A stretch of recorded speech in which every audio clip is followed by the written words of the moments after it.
మన ప్రభువైన యేసుక్రీస్తు నామములో మీకు మా శుభాభివందనములు.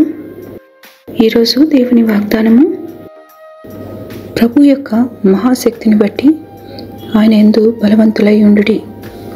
మీరు అపవాది తంత్రములను ఎదిరించుటకు శక్తిమంతులగునట్లు దేవుడిచ్చు సర్వాంగ కవచమును ధరించుకొనుడి.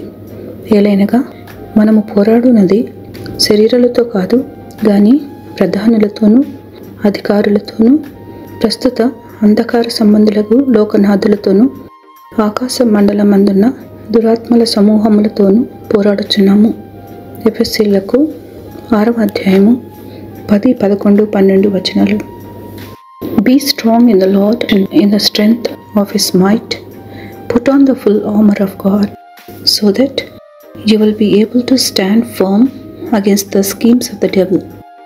For our struggle is not against flesh and blood, but against the rulers, against the powers, against the world forces of this darkness, against the spiritual forces of wickedness in the heavenly places.